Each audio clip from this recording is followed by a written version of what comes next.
छोले के बिना भटूरा बेकार, अब की बार मोदी सरकार। चार्जर के बिना मोबाइल बेकार, अब की बार मोदी सरकार। आप कह रहे होंगे ऐसी बातें क्यों कर रहा हूं? दरअसल इसका जाप करिए। ऐसा जाप करने से ऊंची वाली कुर्सी मिलती है। आज मैं आपको दिखाने जा रहा हूं भाई, ऐसी वैसी बातें नहीं करते हम, मालूम है आपको। हमें आपको दिखाऊंगा व्हाट्सएप से घटिया किस्म की, इसी किस्म की शायरियों का इस्तेमाल करके अपने आप को सबसे बड़का वाला पत्रकार बताने वाला व्यक्ति अब बड्डी वाली कुर्सी पर जाकर बैठ गया। इतनी बड़ी कुर्सी है कि वो तय करेगी कि किस पत्रकार के हित में क्या फैसले लेने और क्या चलेगा क्या नहीं। ये मैं नहीं कह रहा, अभी आज आपको खबर दिखाऊंगा इस देश की पत्रकारिता का स्तर कितना नीचे चला गया है। शब्द पढ़ेंगे तो खुद ही शर्मसार हो जाएंगे, जबकि उनको शर्म नहीं आई जिन्होंने खुल्लम खुल्ला उस शब्द का इस्तेमाल अपने चैनल पर कर दिया था। खबर सिर्फ इतनी भर नहीं है दोस्तों, खबर इसके साथ साथ यह है कि हमारे सनातन परंपरा के सर्वोच्च पद पर बैठे यानी सनातनी इष्ट देव मेरे, उनके बारे में अमेरिका और खासकर ट्रंप की पार्टी का एक बदजुमान और बदतमीज नेता गंदगी उगलता है। लेकिन हमें क्या करना है, अब की बार ट्रंप सरकार, हाउडी मोदी। और यही नहीं, आपको यह भी दिखाने जा रहा हूं कि कैसे उज्जैन में बीजेपी का नेता धर्म का नाश करने के लिए तैयार बैठा है। नमस्कार, मैं हूं प्रज्वल गौतम और आप देख रहे हैं the live TV. The live TV, सच सबसे आगे। तो शुरुआत करते हैं इस खबर के साथ। ये भाई साहब को तो पहचान ही गए होंगे, इनका तो आप सभी कायल होंगे। एक वक्त में वाकई कायल मैं भी था पत्रकारिता के लिहाज से, लेकिन 14 के बाद जब सबने रंग बदला तो कोई कैसे पीछे रह जाए। तो हाल ही में आपने इनको देखा ही कि जब ये 400 पार वाला नारा चल रहा था मोदी सरकार की तरफ से, तो सब अपने अपने तरीके से लगे थे। इनको भी लगा गया ये तो यार बहुत गलत हो जाएगा। कल तक सरकार में एक ही भाई था मेरा, अरुण जेटली, अब वो है नहीं इस दुनिया में, तो अब कैसे ना कैसे करके कुछ ना कुछ तो करना होगा। तो इन्होंने व्हाट्सएप से, फेसबुक से जो घटिया किस्म की लिख देते नहीं ये शायरियाँ, उनका इस्तेमाल करके मोदी साहब को उनके मुंह पर सुराकर खुश करने की कोशिश की। देखिए इनाम कितनी जल्दी मिलता है आप इससे देखिए। सर्वसम्मति से एनबीटीए के अध्यक्ष बने रजत शर्मा, सर्वसम्मति से। अब श्रीनिवास बीवी लिखते हैं, बिल्ली को दूध की रखवाली की फिर से जिम्मेदारी। जो शख्स पिछले कई सालों से सत्ता की गोदी में बैठकर वाह मोदी वाह का भजन कर रहा है, वही अब फिर से NBTA news broadcaster and digital association का अध्यक्ष बना दिया गया। क्या ये मजाक नहीं कि एथिक्स और स्टैंडर्ड्स तय करने का ठेका उसी को दे दिया गया जिसकी पहचान ही कूदी पत्रकारिता की रही है। क्या एथिक्स और स्टैंडर्ड्स, मेरा कहना याद करके रखिएगा। चार्जर के बिना मोबाइल बेकार, अब की बार मोदी सरकार। ऐसे ये बहुत जरूरी हो जाते हैं इस दौर में। और मैं ये नहीं कह रहा हर किसी को एनबी कैसे बना देंगे, आप कुछ भी बन सकते हैं। इस समय बीसीसीआई का अध्यक्ष भी पद है, ओएनजीसी वाला है, और भी कई सारे पद है। आप तो जानते ही हैं कि ज़्यादा करोगे तो सीबीआई के डायरेक्टर बना दिए जाओगे, ज़्यादा और कर दोगे तो इस वाले को हटाकर तुम्हें चुनाव आयुक्त बना, कुछ भी हो सकता है। अब तो सब कुछ साहिब के हाथ में। अब तो कहते हैं वैसा ही है जैसे मैच फिक्सिंग पकड़ने की कमेटी का प्रमुख वही खिलाड़ी बन जाए जो खुद मैच फिक्सिंग में रंगे हाथ पकड़ा गया हो। भ्रष्टाचार विरोधी आयोग का मुखिया कोई भ्रष्ट नेता बना दिया जाए। एनबीटीए की ये नियुक्ति कोई साधारण घटना नहीं है। दरअसल ये उस स्तर का प्रमोशन है जहां सत्ता खुद तय करती है कौन उसके दलालों की रखवाली करेगा। बिल्कुल सही बात है।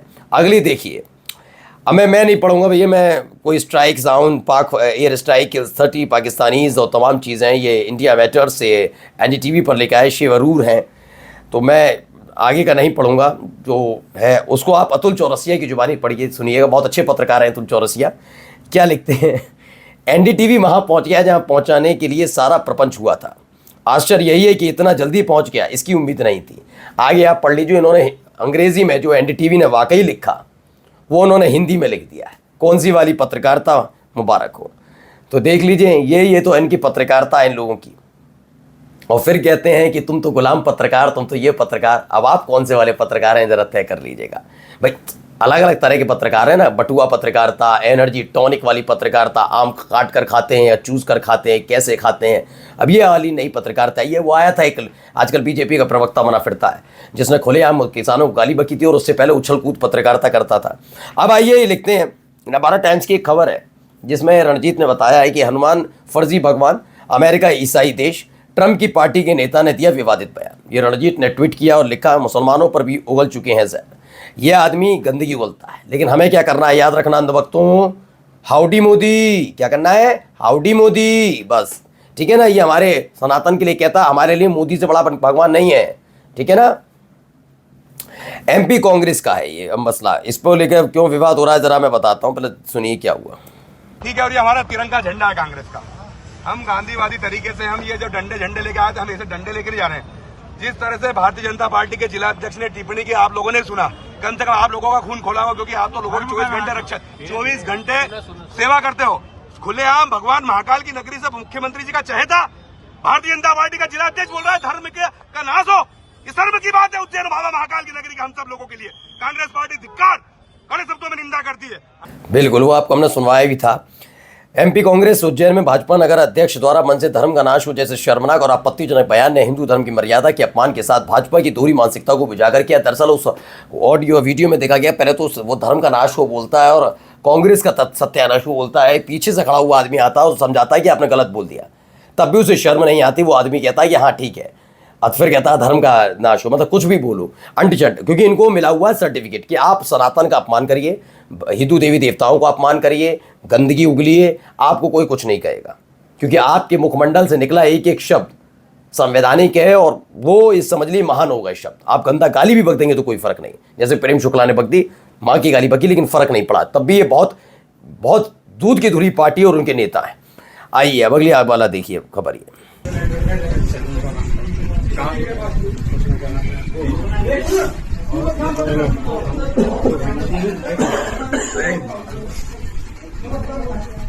ये मसला उत्तराखंड काशीपुर का है। आइला मोहम्मद जुलूस में बवाल के आरोप में 7 मुस्लिम गिरफ्तार, 10 मुस्लिम युवकों को हिरासत में लिया और 400 से 500 अज्ञात लोगों के खिलाफ मुकदमा दर्ज। मैं हर बार कहता हूं कि ऐसे मामलों में जो भी उत्पात करो, चाहे वो अब्दुल हो, खालिद हो, राम हो, रमेश हो, कोई भी हो, कोई सा भी हो, कोई हो, इस देश के कानून से बढ़कर नहीं है, कोई कानून से बढ़कर नहीं। अगर इन उत्पातियों ने किया तो मैं पहले भी कह रहा हूं और आज भी कह रहा हूं, इन उत्पातियों को ऐसी मिसाल बना दो कि आगे से कोई कर ना पाए, लेकिन इनसे पहले वाले और इनके बाद वाले जब करेंगे तो उन पर नजर रखी जाएगी। दूर की बात नहीं बता रहा हूं, इसी उत्तराखंड में और उत्तर प्रदेश में कांवड़ियों ने लंपटाई करी थी। कांवड़ी सारे नहीं, जो लंपटाई करने ही आते हैं उनको पता है कि सरकार का सत्ता का आशीर्वाद उनको है।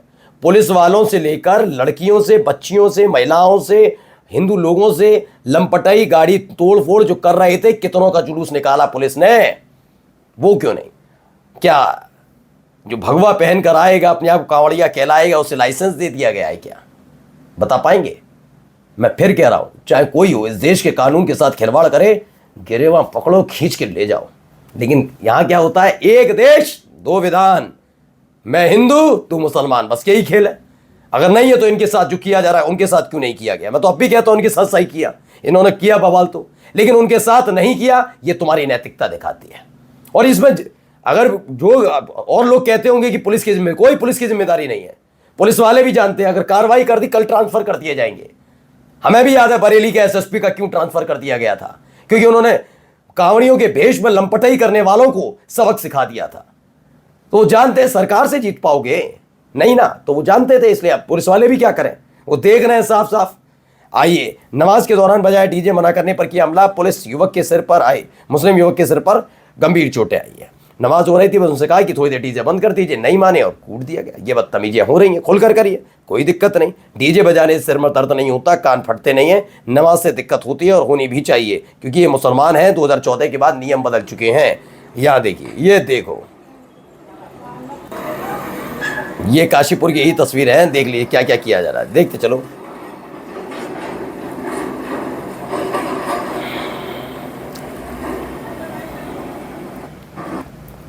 तो खबर क्या है, काशीपुर में बवाल के बाद शुरू हुआ धामी सरकार का बुलडोजर एक्शन। बुलडोजर शुरू है, सभी उड़दंगियों को उठाकर किया जा रहा है गिरफ्तार, रास्ते में लाठियां बरसाई जा रही हैं। मैं तो इंतजार बस उस दिन का करूंगा जिस दिन कांवड़ियों के साथ भी ऐसा किया। को मैं बता दूं अपने बारे में, 5 बार कांवड़ ला चुका हूं, और जब मैं कांवड़ लाता था ना, मैं आप यकीन नहीं मानेंगे, मैं ये नहीं कह रहा कि उस समय बहुत ना उस समय तो राम राज आ गया था, ये भी बात नहीं थी, लेकिन कांवड़ का असली अर्थ उस समय समझ में आता था। आप यकीन नहीं मानेंगे कि जब मैं निकलता था, हम सब निकलते थे, हमारा भी होता था, उसमें महिलाएं भी शामिल होती थी, कभी ये डर नहीं लगा, बहुत अच्छा लगता था, स्वागत होता था। अब कांवड़ियों को देखकर लोग रास्ता बदल लेते हैं। खुद सोच रहे हैं, मैं खुद हिंदू समाज से हूं, मैं डर लगता है जब कांवड़ निकलती है तो डर लगता है इस बात का। खैर अगली खबर पर आते हैं। अगली खबर भी देखिए, इसमें बताया गया काशीपुर के अली खान इलाके में बिना अनुमति के आइला मोहम्मद जुलूस निकाला गया। भीड़ ने नारेबाजी की, जिससे पथराव तोड़ पुलिस पर हमला हुआ। पुलिस ने स्थिति नियंत्रित की। 3 नदी में अख्तर, दानिश चौधरी, हनीफ गांधी और 400 अज्ञात पर मुकदमा दर्ज किया गया। अब कार्रवाई की जा रही है इन सब पर। और जाते जाते खबर, 1,74,000 डुप्लीकेट मतदाता सामने आ गए। अखिलेश यादव लिखते हैं, जब भाजपाई जवाब नहीं दे पा रहे तो सही सवाल को बेतुका बता रहे हैं। नमस्कार।